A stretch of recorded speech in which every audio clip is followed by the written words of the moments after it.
Hi, my name is Parthiban, and everything in the poster will be explained truly in the video. I'm giving you a heads up of the entire video. Hashtag mental awareness. Thank you, and off you go.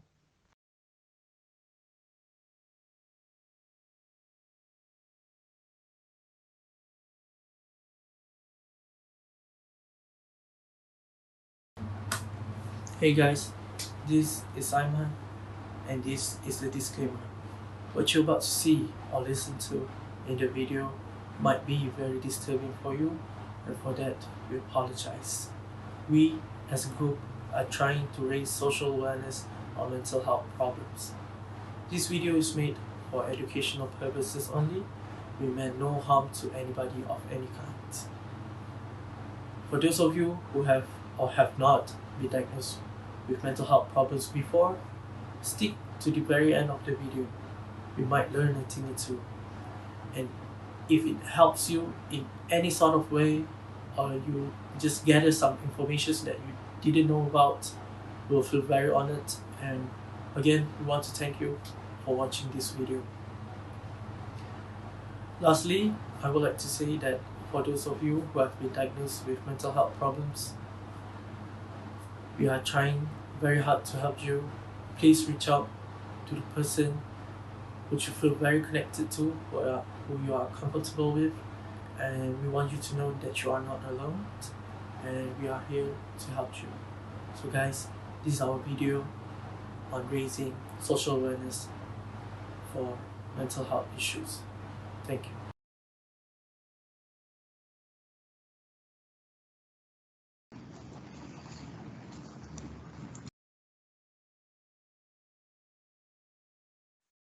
So as you guys know, a mental illness is a health problems that significantly affects a person's behavior, thinks, feels, and interacts. So, firstly, mental illness is a disease or sickness that mess up with our mind and mental. Um, this is also a health problem, which is not good for everyone who has it. Mental illness are health conditions involving change in emotion, thinking, or behavior. Mental illness are associated with distress or problem functioning in social, work, or family activities. So the mental illness has caused a great suffering to those who experience it, as well as their family members and love partners. So the common mental illness is anxiety and depression. And mostly who suffer from it is a young age, especially students who are studying in college and in university. Honestly, what do I think about the persons who suffer from mental illness is I feel bad for them because they don't choose to have mental illness. Maybe they get it from by getting abused by their partners, or maybe they have a bad family experience. They cannot do right thing because they cannot think straight. They do what they think is right, but it is actually wrong.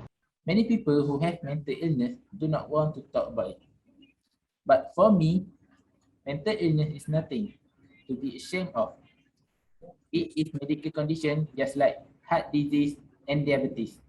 And mental health conditions are treatable. Mental illness does not discriminate. It can affect anyone regardless of your age or gender.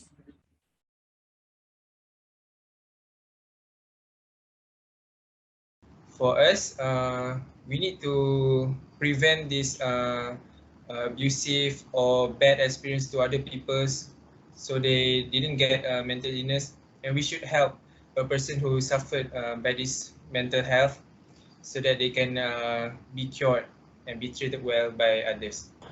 So I hope we can cure these people yang suffer with mental illness so that they can be more better, so that akan tidak akan menjejaskan orang di sekeliling dia dan akan bagi dia kehidupan yang bahagia. In my opinion, people with mental illness need more moral support especially from family members and close friends. Other than that, people with mental illness need to change their environment or surrounding that may trigger their mental illness. People with mental illness need to place or someone for them to express their problem and feeling. So it will make them more less stressed and relaxed.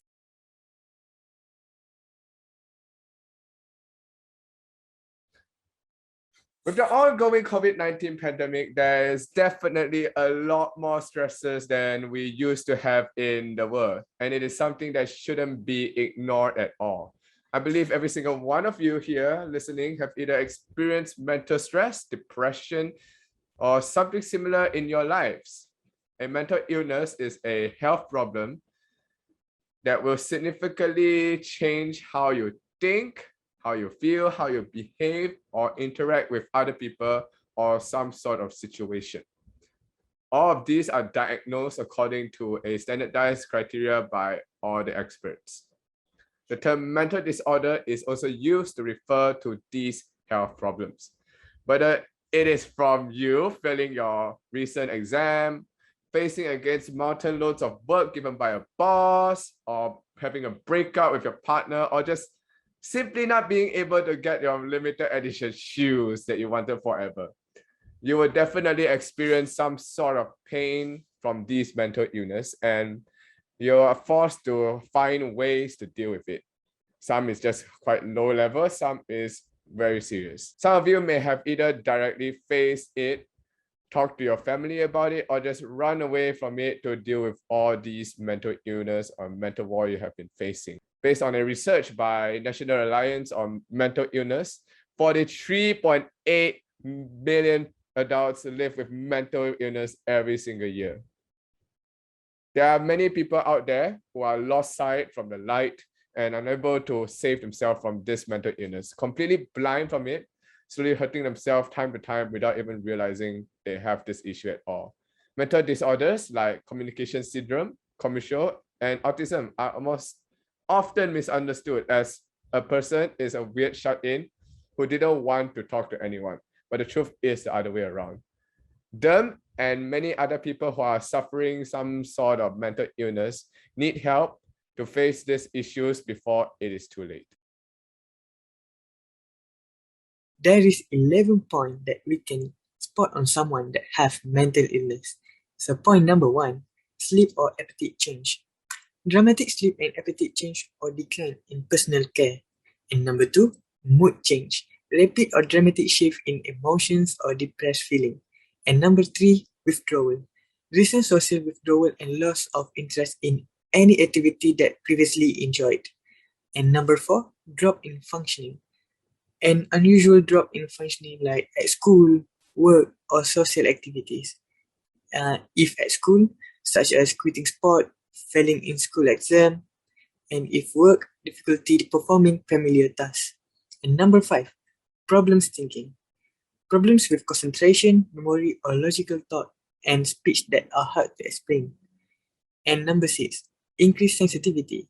Heightened sensitivity to sight, sound, smell, or touch. Avoidance of overstimulating situations. And number 7, loss of initiative or desire to participate in any activity. And number 8, feeling disconnected. A vague feeling of being disconnected from oneself or one is surrounding.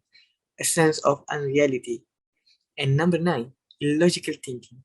Unusual or exaggerated belief about personal powers to understand meaning or influence events.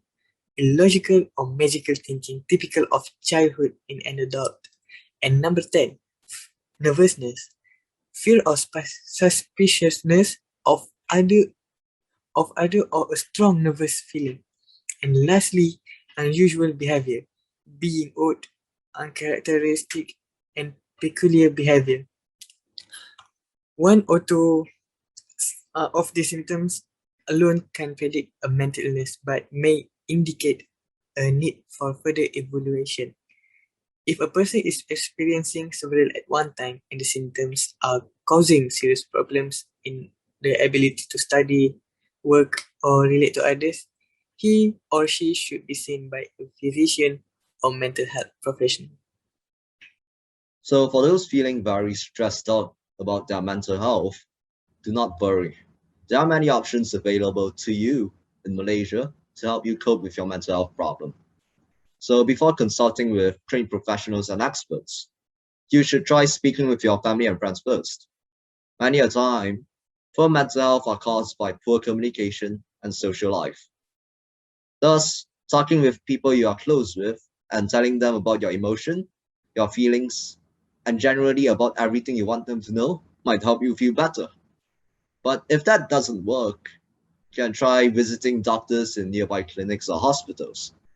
The key thing here is you must tell your doctor everything clearly and freely. Do not hold back because the doctors are there to help you, not there to make fun of you. So from then on, the doctors can help you refer you to psychologists and psychiatrists. And through the help of psychiatrists, you can undergo cognitive behavior therapy, in which the psychiatrist helps to reduce the symptoms of anxiety, depression, and so on. If you require medications, you can talk to your psychiatrists about it. They can prescribe you the appropriate medications for you to take every now and then. Other methods include talking to NGOs or associations like Befrienders or Miasa. There are many types of these sorts of associations in Malaysia. They are set up to help people cope with their mental health. So generally people who have very poor mental health. So if you realize you are feeling very distressed about your mental health, you should immediately seek help. Do not wait, do not hold back. Because if you don't treat your mental health issue very seriously quickly, it can quickly deteriorate and snowball into something much worse.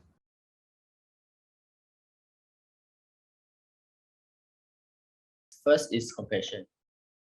Compassion really is the key in helping someone to recover from any illness. Whether it is encouraging them to do something that might help them cope with their illness, like seeking out appropriate treatment or offering to do something they are struggling with, even it is just washing up the dishes. Next, try to understand. It is very important, don't take it personally or blame them. If they are displaying unusual, impulsive behavior, try not to judge them, but try our best to ensure their safety. The last is spend time with them. Someone with depression will have both good and bad day. They might show less interest in the things they used to enjoy and might not always feel like to go out. If they want to hanging out with you, then try and spend time with them by doing things you both used to enjoy. Remember that sometimes they will just want to be left alone, and that's okay too. Just check in with them regularly by dropping them a message or to let them know that you are there for them when if they need you.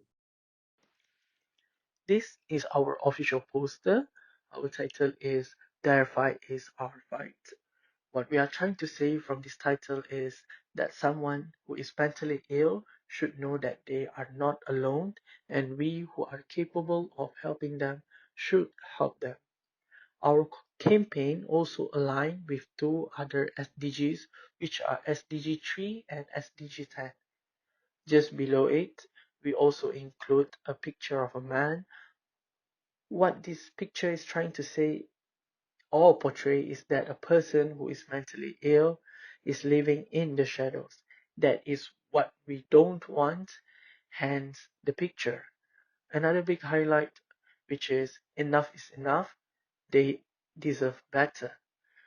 This highlight is basically saying that we should stop stigmatizing mentally ill people. Just below it is a quote from Ruby Wax, which is an American actress. She said, and I quote, "It is so common, it could be anyone. The trouble is, nobody wants to talk about it, and that makes everything worse." what she said is sadly true. And by raising these campaigns, we are trying to change what she said in a better way.